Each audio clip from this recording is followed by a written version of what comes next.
So today we'll be going over the broad jump.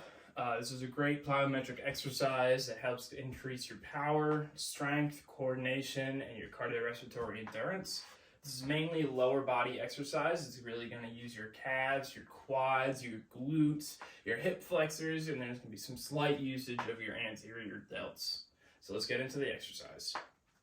So to set up this exercise, we're first going to stand with our legs about shoulder length apart. Arms down by your side, that's fine for now.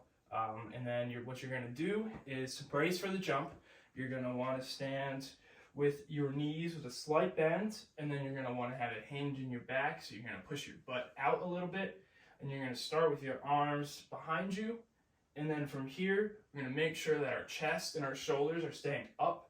We don't want to drop those, and then from here on, we are going to extend our knees and our hips and jump forward, as well as swinging our arms as we jump.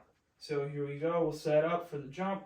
Make sure we get a nice bend in the knees, hips back, chest and shoulders are out, and we're gonna swing forward and land with a slight bend in the knee.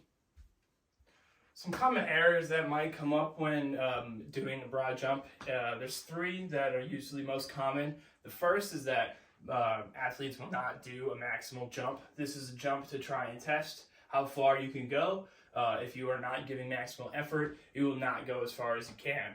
Our next common mistake is that people will tend to bend their back instead of bending their hip, as well as dropping their chest and their shoulders during the jump. You want to make sure that your hips are the ones that are bending and that your chest and your shoulders are staying up straight.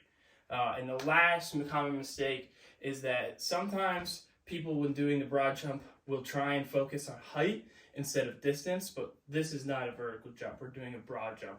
We want to get as much distance as possible. We aren't really too worried about height. If we were, it would be more vertical jump than a broad jump.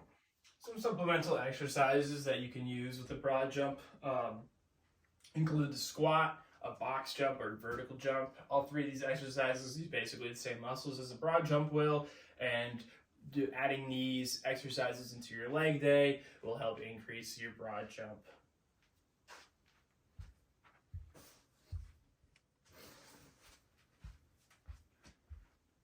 So the broad jump is a pretty basic exercise. It's not very difficult to understand. So there's quite a few progressions that you can use to increase the difficulty of this exercise and get more out of it.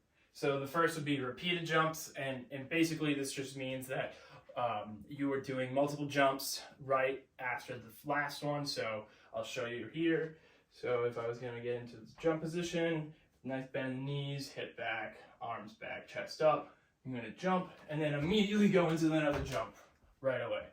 The next one we could do is a single leg jump. So for more advanced athletes, you can have them do a single leg jump and then land only on one leg, but for most athletes, we'll just land with two legs. So for this, you're gonna basically do the same setup as the regular broad jump, but this time you're just gonna be doing it on one leg. And here we go. Just land on two.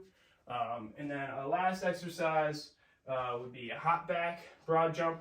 And for this exercise, all we're gonna do is add a little hop backwards before we do our broad jump. So something just like this, hop back and then immediately go forward and then do our broad jump.